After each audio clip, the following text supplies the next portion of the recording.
Hello everyone, I hope you're all very well. I'm John Harris, Director of Living Waters Europe. Today we're looking at how long was Jesus in the tomb.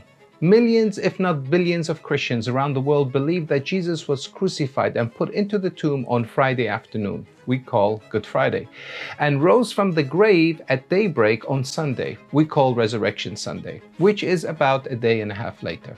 If this is meant to be literally 3 days and 3 nights, then if Jesus died on Friday and resurrected on Sunday, then how was he in the grave for 3 days and 3 nights? I thought this subject is particularly appropriate with Easter coming up soon. A lot of Christians are puzzled by this. In fact, this question was even posted in our YouTube channel. Check this one out.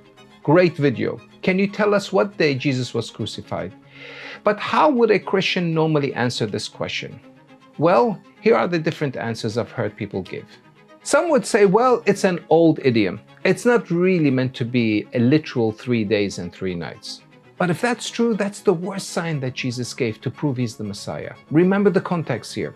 Just 2 verses earlier, the Bible says, then some of the scribes and Pharisees answered saying, "Teacher, we want to see a sign from you." They asked Jesus for a sign to see if he's the promised Messiah they've been waiting for a very long time. This is really important stuff. What does Jesus say? In the next verse, the Bible says, "But he answered and said to them, an evil and adulterous generation seeks after a sign, and no sign will be given to it except the sign of the prophet Jonah." This is big. Jesus said that the proof that he's the Messiah will be the fact that he'll be in the tomb for 3 days and 3 nights, just as Jonah was in the great fish for 3 days and 3 nights. There is no misunderstanding here. So those who say that the 3 days and 3 nights is just an idiom, in other words, not meant to be literal, they're basically saying that Jesus couldn't pull off the sign he promised to give the scribes and the Pharisees to prove that he's the Messiah. So Jesus failed. Jesus claimed that he would perform a miracle as a sign, but couldn't deliver. That's worse than not promising any sign at all. So this can't be the right answer. Others say, well, in the Jewish custom, any part of a day would count as a full day. So Friday counts as a day even though it's not a full day. Saturday would obviously be a full day. And Sunday would count as a full day even though it's only a very small portion of the day. And that could have been only a few minutes because the Bible says that the women found them extremely early whilst it was still dark. Basically, instead of it being 3 actual days and 3 actual nights, it's first day, second day, and third day. Therefore, not literal 24-hour days. They interpret what Jesus said as if he had said on the third day rather than 3 days and 3 nights. Now, I'm aware that some Bible scriptures say on the third day, and I'll address those later, but we still can't ignore what Jesus said in Matthew 12:40, 3 days and 3 nights. So even if I did accept this way of counting the days, we still have a problem because at best, this would be 3 days and 2 nights. What happened to the third night? That would still make Jesus wrong. Here's another one. I like this one. Some have suggested the heart of the earth is not the tomb. It's the clutches of the world. So Thursday night, when Jesus was arrested in the Garden of Gethsemane, that's when the punishment started. Jesus was captive to the devil in the same way that Jonah was captive to the great fish. So his suffering started Thursday, giving us the 3 days and 3 nights we're looking for. I don't know about you, but I have to say none of these explanations are satisfactory to me. There has to be a much better answer. You guys may have heard of other possible explanations in the past, but that's all I can find so far that people have come up with. Also, all other explanations I've heard in the past don't solve all the other problems that are mentioned in the Bible during his crucifixions. But what problems, I hear you say? Well, I'm glad you asked. Here are the problems. The first problem is the obvious one I mentioned earlier. It's where Jesus said, "For as Jonah was 3 days and 3 nights in the belly of the great fish, so will the Son of Man be 3 days and 3 nights in the heart of the earth." This has to be understood as 3 full 24-hour days. There is no other explanation for this. Clearly, it's not 3 days and 3 nights between Friday and Sunday. Here's another problem. Luke 23:56 says that they returned and prepared spices and fragrant oils, and they rested on the Sabbath according to the commandment. So the women prepared the spices before the Sabbath and then rested.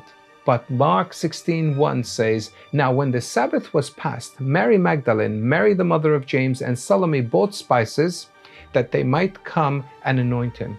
So this verse is saying that they bought the spices after the Sabbath.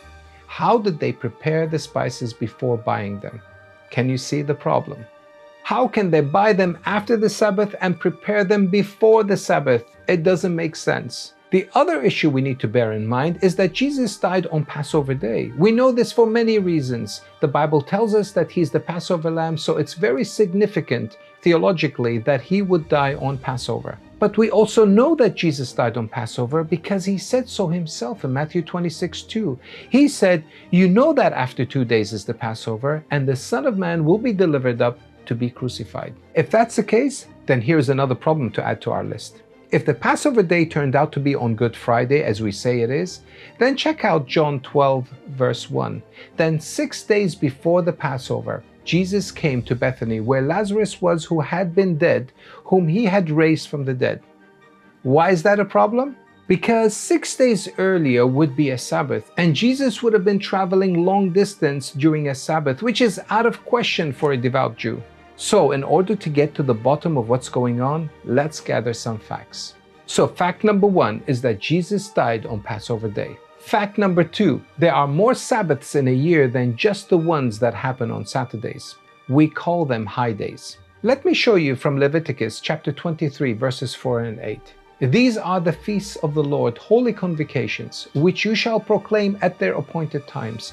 On the 14th day of the first month at twilight is the Lord's Passover, and on the 15th day of the same month is the feast of unleavened bread to the Lord. 7 days you must eat unleavened bread. On the first day you shall have a holy convocation. You shall do no customary work on it, but you shall offer an offering made by fire to the Lord for 7 days. The 7th day shall be a holy convocation. You shall do no customary work on it. So, on the 14th day of the first Hebrew month, which is called Nisan, is the Passover. They obviously prepare for this event beforehand. On the 15th is the Feast of Unleavened Bread. This first day is a Sabbath where they do no work. And it's also a Sabbath on the 21st day. That's the last day of the 7-day celebration, where they also do no work. So what does it all mean? It means there were 2 Sabbaths during the week Jesus was arrested and crucified. The Sabbath after the Passover day and a regular Saturday Sabbath. Of course, there was another Sabbath, or a high day, 7 days after the Feast of Unleavened Bread, but that's not important for us now. What is important, though, is that you realize that the Passover itself is not a Sabbath day. That means you can do work on Passover day.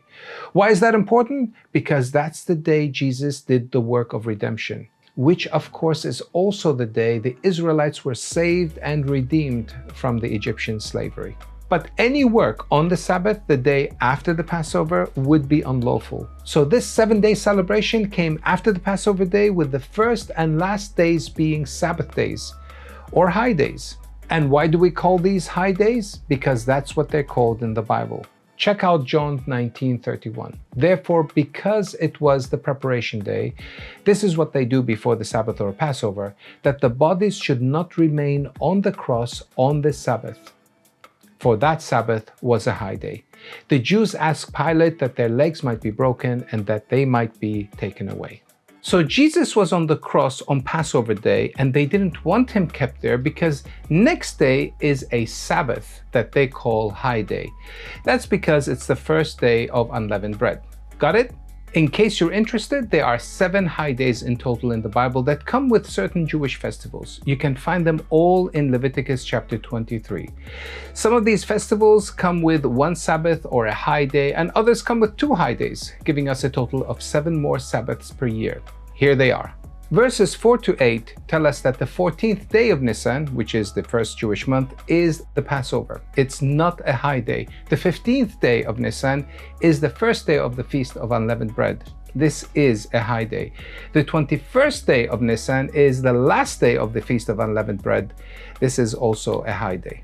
Verses 9 to 14 tell us about the Feast of First Fruits. It's always on the day after a normal Sabbath. Basically, the Feast of First Fruits happens when people bring in their first harvest of the year. This happens in the spring after the first Sabbath, that's a Sunday of course, during the Passover week or the Unleavened Bread week. It is not a high day. Verses 15 to 22 tell us about the Feast of Weeks, which happens 7 Sabbaths after the Feast of First Fruits plus 1. These are the regular Sabbaths that we call Saturday. So it's 50 days from the Feast of First Fruits. This is a high day. Verses 23 to 25 tell us about the Feast of Trumpets. This happens on the first day of Tishri, that's the Jewish 7th month. This is a high day. Verses 26 to 32 tell us about the Day of Atonement, which happens on the 10th day of Tishri. That is also the 7th month, and it is a high day. Verses 33 to 44 tell us about the Feast of Tabernacles. This happens on the 15th day of Tishri, which is a high day, and the 22nd day of Tishri, which is also a high day. This is the 7th month of the Jewish calendar. So there are a few celebrations on the 7th month. This is their special month of their new civil year. These celebrations give us a total of 7 extra Sabbaths that the Jewish nation honored on top of their normal Sabbaths. Of course, the Jews had other celebrations they took part in that were not mentioned in the Bible, like Hanukkah, the Festival of Lights. Jesus also took part in these, even though they were not prescribed in the Bible. The Jews also took part in other celebrations that were mentioned in the Bible, but the Jews were not asked to celebrate or remember, like Purim, which was mentioned in the book of Esther. None of these celebrations come with high days. But the ones mentioned in Leviticus 23 were important and were always celebrated and contained high days. So why was this all significant? It's significant because people who read the Gospels seem to completely ignore these facts when trying to work out when Jesus died and rose again, causing all sorts of misinterpretations. The last helpful fact to help us solve this puzzle is that in the Jewish clock, a new day starts at a different time than it does for us. For them, it starts at sunset. In our culture, a new day starts at 12 a.m. or at midnight. So for us, if today is Monday, Tuesday begins from 12 a.m. That's not the same in the Jewish culture. In the Jewish culture, a new day starts at sunset. So when it's Monday evening at sunset, our time, it's already Tuesday for them. And just so you know, the time of sunset will vary depending on the season and the length of daylight. So let me give you a practical example with the Passover. As you know, the Passover happens on the 14th day of Nisan, which is their first month of the year. So the 14th day of Nisan starts from the sunset of the 13th day of Nisan. So for them, it's now the 14th of Nisan. In our Western clock or Roman clock, it's still the 13th until midnight, and then it changes to the 14th. This is important to understand, so I hope that's clear. This way of counting the start of days goes all the way back to the creation days in Genesis chapter 1, when it talks about evening and morning to go from one day to another. It was not morning and evening because the first day starts with darkness and then God makes light. So from dark to light was the first day. It's even mentioned in Leviticus chapter 23 for the festivals. It says the Passover starts at twilight. The Day of Atonement starts from the evening to evening. Some translations literally say sundown. So let's put things together and see what we get. Here are all the months in the Jewish calendar. Nisan is the first month according to Exodus chapter 12 verse 2. Here are the days of that month. On the 10th day, the Jews had to get a lamb and look after it for 4 days. The 13th is the day they prepare for the Passover, or it's the last day for them for the Passover preparation. This is where the disciples asked Jesus to start preparing for the Passover in Mark 14:12. It says, "Now on the first day of unleavened bread, when they killed the Passover lamb, his disciples said to him, 'Where do you want us to go and prepare that you may eat the Passover?'" And also in Luke 22:7-8, it says, "Then came the day of unleavened bread, when the Passover must be killed, and he sent Peter and John, saying, 'Go and prepare the Passover for us that we may eat.'" And also in John 13:1, it says, "Now before the feast of the Passover, when Jesus knew that his hour had come, that he should depart from this world to the Father, Jesus then sat with them that evening and ate the Passover meal." Seeing that this would have happened after sunset, we are now on Passover day, the 14th day of Nisan. On the 14th day, they have now slaughtered the lamb. Remember, the Passover goes from sunset to the following day sunset. After Jesus celebrates the Passover, he leaves with his disciples where he gets betrayed and later that day gets crucified. And how do we know it's still the Passover day? Because of these verses that tell us that Jesus came before the authorities. Bear in mind that the day of preparation is what they did on Passover day, preparing for the high Sabbath the next day. John 19:31 says, "Therefore, because it was the preparation day, that the bodies should not remain on the cross on the Sabbath, for that Sabbath was a high day." Also, John 19:42, it says, "So there they laid Jesus because of the Jews' preparation day, for the tomb was nearby." And also Mark 15:42, it says, "Now when evening came, because it was the preparation day, that is the day before the Sabbath." And of course, many other verses. This is why they had to hurry to put Jesus in the grave. They didn't want to leave him there hanging for the whole of the high Sabbath, so they took him down and put him in the grave. Now we get to the 15th. This is that special Sabbath we call High Day. It's right at the start of that day. Remember, that is the sunset of the 14th, which would be the Passover day, except it's now at sunset. So it's no longer the Passover, but instead it's the High Day. That's Jesus' beginning of the 24-hour period in the tomb. Now we get to the 16th day. That's Jesus' start to the second 24-hour period in the tomb. This is a normal day, not a Sabbath day, where the women prepared the spices. This is where we get to when the women prepared the spices before the Sabbath, but buy the spices after the Sabbath. How is that possible? Well, it's possible because the next day is a Sabbath too. And here we have another 24-hour period in the tomb. So Jesus is now in the tomb for 3 24-hour days. And finally we get to Sunday. That's the 18th of Nisan, the day Jesus was resurrected. How do we know that is a Sunday? Well, that is easy. It says that in the Bible. John chapter 20 verse 1. "Now the first day of the week, Mary Magdalene went to the tomb early while it was still dark and saw that the stone had been taken away from the tomb." So it's the first day of the week.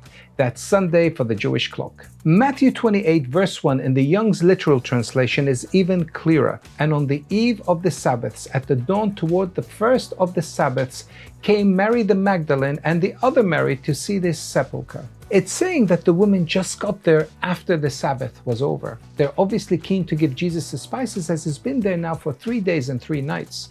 This also tells us that there was more than one Sabbath. The literal translation is saying Sabbaths, not Sabbath, as all the other translations say. It also tells us that Jesus could have been resurrected any time after Saturday sunset, after the 17th.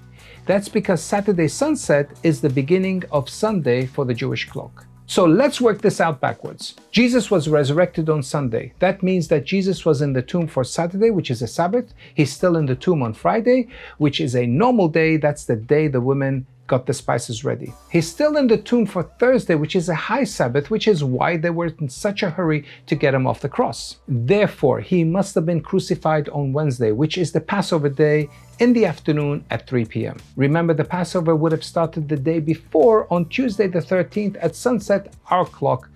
Not that it matters in this case. That means Jesus did die on Passover day and completed his mission as the Passover lamb and fulfilled multiple prophecies because of it. Now, in case you're interested, here's a table that would show you the differences between the Western or the Roman dates and the Jewish dates. This column shows the Jewish dates. They are exactly the same as the timeline I gave you earlier. And this column tells you the Western or the Roman dates or clocks and when the new days start. I guess the only bit that's important here is when Jesus was put in the grave. He would have been put in the grave on our clock on Wednesday sunset, which is the Jewish Thursday, and that's the Jewish high day. And more importantly, it's the official Feast of Unleavened Day on the 15th day of Nisan. Remember, he was crucified and killed at 3 p.m. So soon after he died, they buried him that evening just as the high day started. He would have stayed in the grave for 3 24-hour periods, which brings us to Saturday evening. That's from Wednesday sunset till Saturday sunset. On Saturday sunset, which is now Sunday on the Jewish clock, Jesus would have been resurrected. I hope that makes sense. At this point, if you remembered some of the feasts I mentioned earlier or the Jewish festivals, you would have realized that I mentioned the Feast of First Fruits. It says in Leviticus 23 verses 9 to 14 that the Feast of First Fruits is always on the day after a normal Sabbath. Basically, the Feast of First Fruits happens when people bring their first harvest of the year. This happens in the spring after the first Sabbath, that's a Sunday of course, during the week of unleavened bread. So if that's the Sunday of the week of the Passover, then what happened on that day? Jesus rose from the grave. So the resurrection is the fulfillment of this celebration. How do I know this? Well, apart from being obvious and staring me in the face, I know it to be true because that's what it says in the Bible. In 1 Corinthians 15:20, but now Christ is risen from the dead and has become the first fruits of those who have fallen asleep. In other words, in the same way the First Fruits Festival represents our thankfulness for the first fruit that will be followed by an abundance of fruit, in the same way as the first fruits represent something that comes out of the ground spontaneously and miraculously after a long dead winter period and after the seed is planted and buried, that's how Jesus' resurrection represents the first fruits of a miraculous event that will be followed by many resurrections to come. How do I know this? Well, apart from being obvious and staring me in the face, it's because the Bible tells us in 1 Corinthians 15:21-23. So you see, just as death came into the world through a man, now the resurrection from the dead has begun through another man. Just as everyone dies because we all belong to Adam, everyone who belongs to Christ will be given new life. But there is an order to this resurrection. Christ was raised as the first of the harvest. Some translations actually literally say first fruits. Then all who belong to Christ will be raised when he comes back.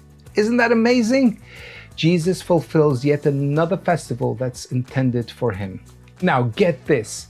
Every Sunday, when you take a day off for the Lord's Day, remember that you are celebrating the first fruits of our own resurrection every single week. So Sunday is us celebrating our eternal life that we have in Christ Jesus, who is our first fruit of the resurrection. Wow!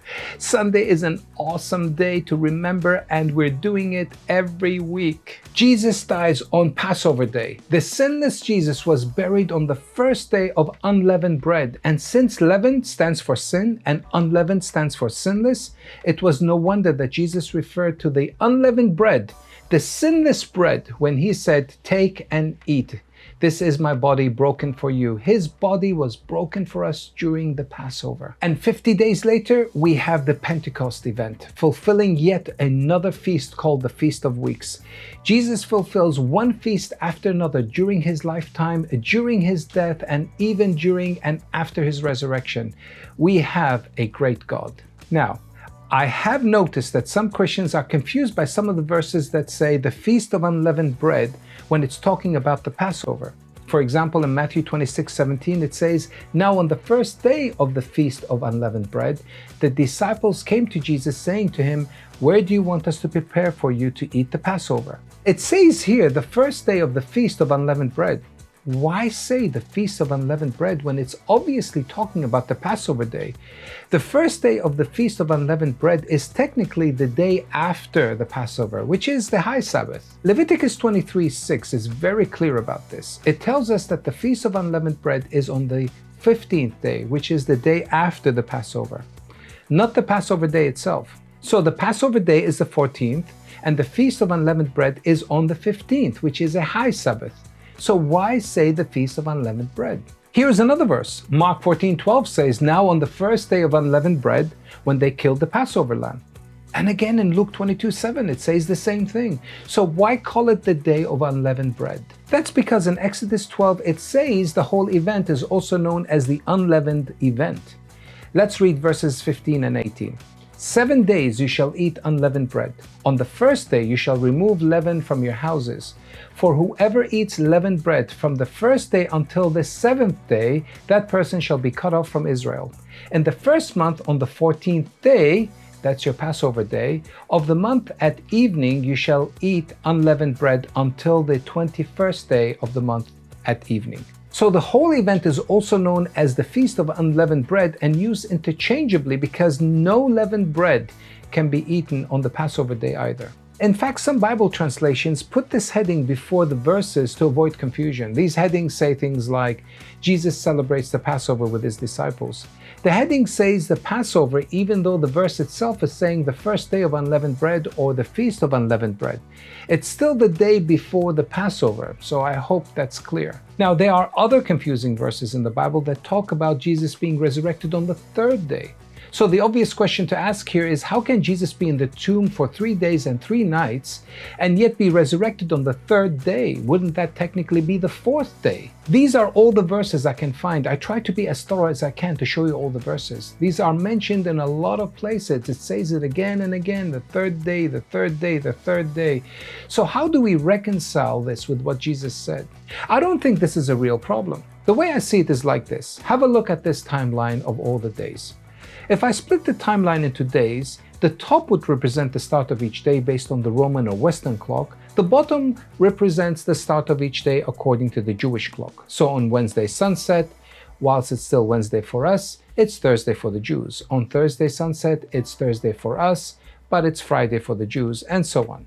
So far, so good. Jesus dies at about 3 p.m. and gets buried sometime later. By the time they take him down, transport him to the tomb, and do whatever they have to do, which I assume would have taken a little time, it would have been about Wednesday sunset, which makes it Thursday on the Jewish clock. I realize that could technically overlap with the Sabbath day, but I don't think people were standing around there with a digital alarm clock watching them. They just wanted to put Jesus in the grave, and it just happens to be around sunset. It's not like somebody was going to go around saying, hey, wait a minute, based on the Greenwich Mean Time, it's now exactly the next day and therefore it's a Sabbath. Stop what you're doing, step back and put the body down and follow the exit sign. I don't think so. I'm guessing the nature of timing things by sunset and sunrise is that you can't be that precise. They were just judging the time by the position of the sun.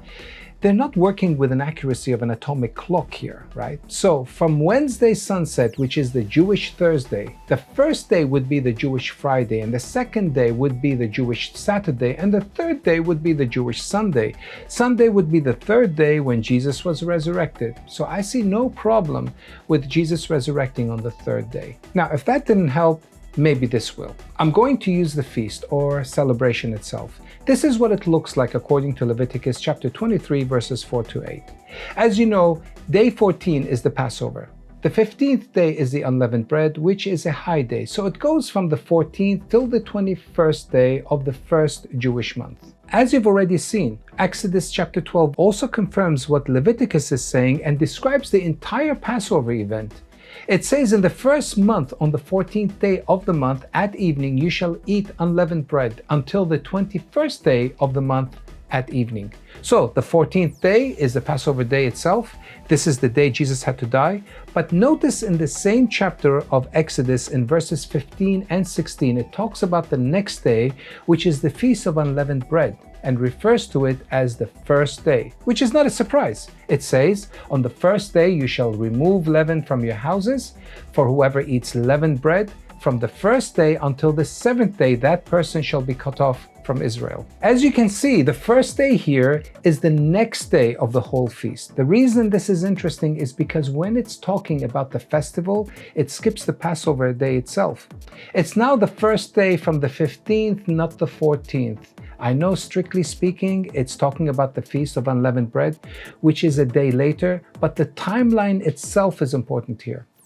Why is that important? It's important because we know what this whole feast is all about. It's about Jesus being the Passover lamb who died on Passover day, and the unleavened bread represents his burial, which starts from the next day on day 15. That means day 1 doesn't start on the day he dies, as we're told by those who say that Friday counts as the first day. It starts from the next day, the day of his burial, and it lasts a whole 24 hours before the following day. That's why when the gospel talks about first day, second day, or third day, it can't be inclusive of the day he died or include part of the day starting from the day he died. According to the feast, the clock for day 1 should start from the next day. So day 1 would be the next day, not the current day. If we agree with this, then this would undo this whole idea that part of a day would count as a full day. Anyway, let's assume I'm wrong about all my calculations and ignore everything I said. Now think about it. What if the Bible had said that Jesus would rise on the first day? Not the third day, but the first day. Now, according to those who say part of a day counts as a full day, it means that Jesus could die at 3 p.m. and rise at 3:01. And that would count as a full day because it's part of a day, right?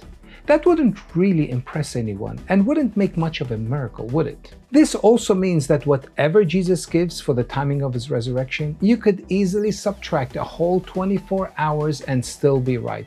It doesn't make sense, it just doesn't seem reasonable.